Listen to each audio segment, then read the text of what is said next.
মহিলা শহরে টানবি ভ্যানের সই কই পর্দা? পারুল বাবা বলেছেন সইয়ের ভিতর বসতে পারে না, তিনার নাকি দম আটকায় আসে, সই দিলে রাগ করে। সাথে তোর চাচিও যাবে, তিনার পর্দা লাগবে না?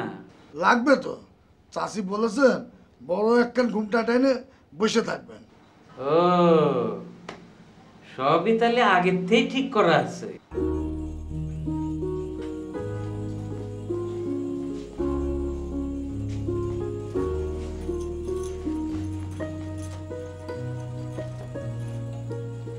কি নিলে মা?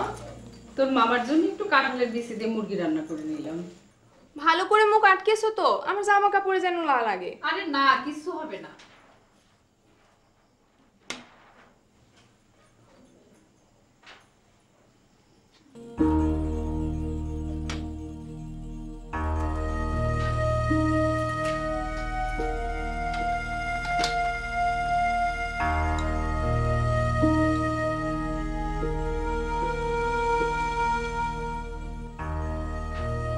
মা, কি?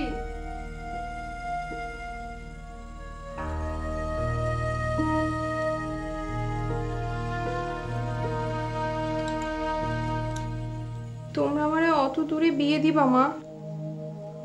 সময় অসময় আসতে চাইলে আমি আসবো কি করে? আমারে তোমরা পর করে দিতে চাও, তাই না? সি পারুল, এ কি কথা? পর করব কেন?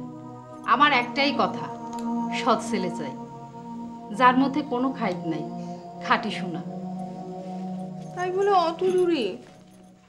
সোনার ছেলে পাওয়ার জন্যই যদি 7 সমুদ্র 13 নদীর পাড়েও জাতি হয়, আমি যাব। আর এ তো খালি ধলনগর তোর মামার বাড়ি যাচ্ছি। আমার মেয়ের জন্যই সৎপাত্র চাই আমার। নে তাড়াতাড়ি গুছিয়ে নে, ওই ভ্যান চলে এসেছে।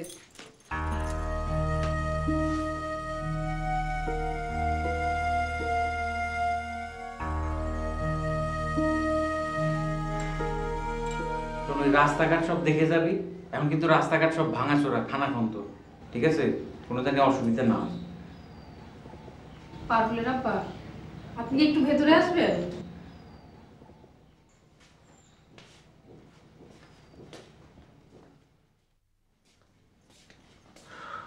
বলো। মেয়ের মুখ দেখার ফাংশনে ক্ষয় খরচা লাগবে না?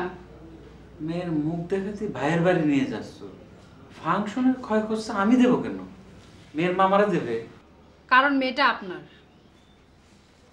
সে তো যখন ক্ষয় খরচার বিষয় আসে তখন। মেয়ের বাদ বাকি সবই তো তোমার কন্ট্রোলে লুৎফা। মেয়ের বিবাহ দিবা, কোথায় দিবা, কেমন বংশ, আমারে তো কিছুই জানতে দিচ্ছ না।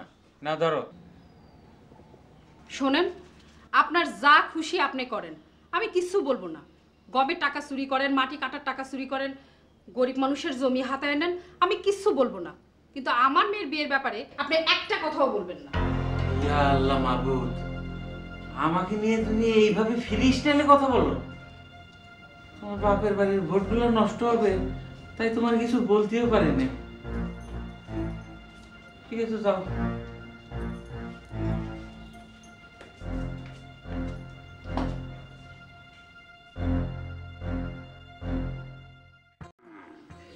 এই দাঁড়াও দাঁড়াও দাঁড়াও দাঁড়াও দাঁড়াও দাঁড়াও।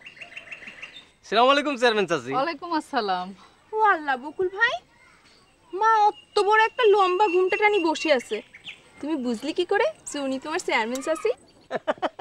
ভাবে বোঝা যায় পারুল, ভাবে বোঝা যায়। আর তাছাড়া যত বড় সম্মানী মানুষ তত বড় ঘুমটা। তাছাড়া তুমি আসছো না পাশে বসে।